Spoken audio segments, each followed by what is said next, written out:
Welcome to Unpacking the Build with Homeshelf.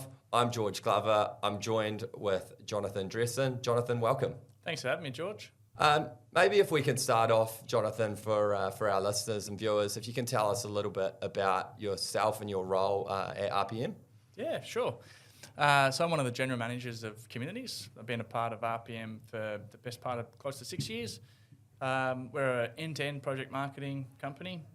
Been around for about 30 years and have launched probably close to over 100 estates across our time. So, but yeah, it's an exciting place to be. I spent a lot of my time in construction beforehand and then finally come across to the land space. Cool. So you're obviously pretty closely in tune with the market, given kind of the range of projects you guys work across, and obviously, they're all at different stages, I imagine, as well. Can you give us a little bit of a view of the market? Obviously, we know it's a challenging market, but a little bit of a view of the market and sort of the outlook for 2024. Yeah, sure. I think there's some great signs coming. The market's been pretty subdued over the last few years. But what we are seeing is migrations coming through quite thick and fast. Last year, we had some great numbers come through. This financial year, we're looking to have, again, some really good numbers of migration. And then going on for the next 2 to 3 years, we're probably going to get to close to pre-pandemic levels, which are close to like 80 to 90,000 immigrants coming through, which is huge. So there's a lot of pent-up demand coming. We've also seen now that interest rates are likely to have peaked, hopefully, and talking about them coming down, fingers crossed, coming down towards the later part of this year. We've got the tax cuts, we've got wage growth.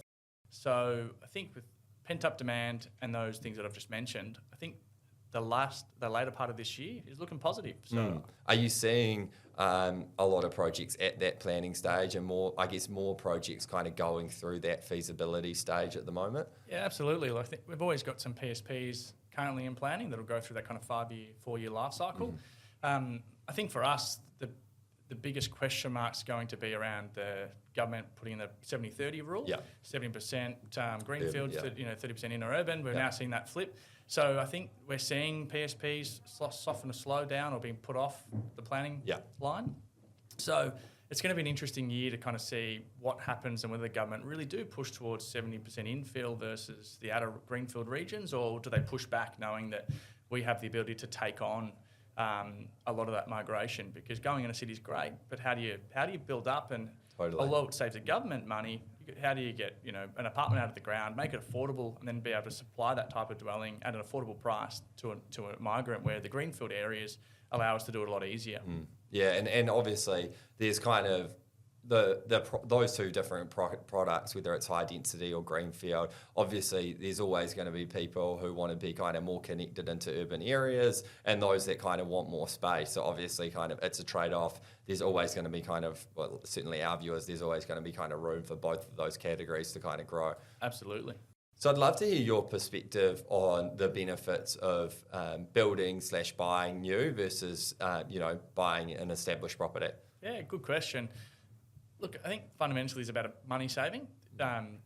Land and house and land was all that saving on stamp duty, which is absolutely still there because you're only paying it on the land component. You've also got to look at it that you get to pick your own journey. So with an established house, you're governed by what's there and what the previous part is done, where now you get to pick your own floor plan on your own block of land in the location that you want. You can sometimes tweak the design to suit. You can put your own fittings, your own fixtures, your own colours. It's your own journey. Yeah. And all that's obviously accompanied by new warranties, so you're not fixing old people's problems, basically. So there's a lot of benefits to building new, albeit you've got to wait for it. But if you're going to spend, I think, on average 7 years in your home, you get to do it on your terms with your things. And I think you spend such a long period of time in that home, design it and suit it to your needs and requirements. And established doesn't always allow you to do that. You've got to move out and renovate and all the time needed and dust and all that stuff, where you don't have to worry about that with building new. Yeah, I think that you're right about the customization. But again, I think kind of the perception or maybe the misconception around the whole, like quality and what it means to actually have like those warranties in place versus kind of buying a home that's 20, 30 years old, because often there are kind of hidden costs associated with moving into an established home that are kind of just like unavoidable or unclear when you're buying an established home. So, it's really interesting to kind of hear that perspective and definitely agree with that. So I'd love to kind of touch on a few things. Obviously, we've got a lot of people listening to this who are, considering, house and land and looking at kind of various communities. I'd love for you to touch on some things that would be helpful for them when they're kind of assessing a new project. What are some of the things people can do or should be kind of looking for to help aid them in, I guess, kind of picking the right community? Yeah, I think it's always about starting around what their needs are and whether that community aligns to their requirements. It's also about understanding when you're going and speaking to your local sales guy, there's different block sizes and different diverse options available, understanding and using the research of the knowledge of the sales guy on the ground about what build product works and what size home that looks like, what options are available. And then there's the title time frame, which everyone learns what a title means. Yep. We've got blocks of land that are under construction, some of them are delivered. Now, it's important to know that if you're buying a titled block of land or an untitled block of land, what that does to your personal lifestyle. So before you go out and buy, do you need to sell first? Do you need to rent for 12 months? Do you need to move back in with family if you're a first home buyer?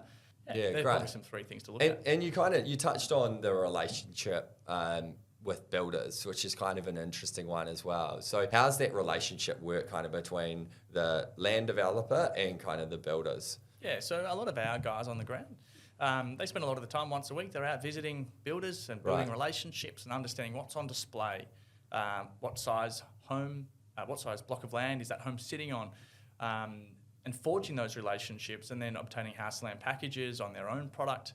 Why is that important? Well, when a buyer comes in and says, I've got a budget of X, what can I do with a budget of X? We can use those relationships and packages and be able to say, well, this is the home size and this is the accommodation and this is some of the upgrades. And then we can pass those clients on to those particular builders. So we're kind of really good high-level summary starting point, and then we push them on to go and seek that expert opinion from their builders. But a lot of that starts with the relationships on the ground. If we don't have that, we can't provide that knowledge or experience or guidance, which is why I guess it's really encouraged that we have great relationships on the ground with builder and consultant. Yeah, terrific.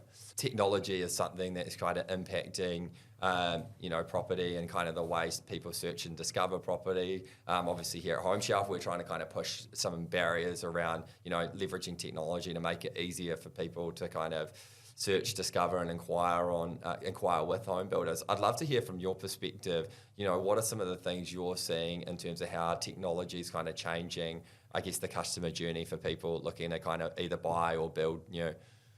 Yeah, look, technology's been great, especially over the last 5 or 6 years since I've been with RPM. If you go back and think about when you used to walk into a land estate, there used to be models, with little homes that fit on the block of land and it showed the lay of the land and it looked great.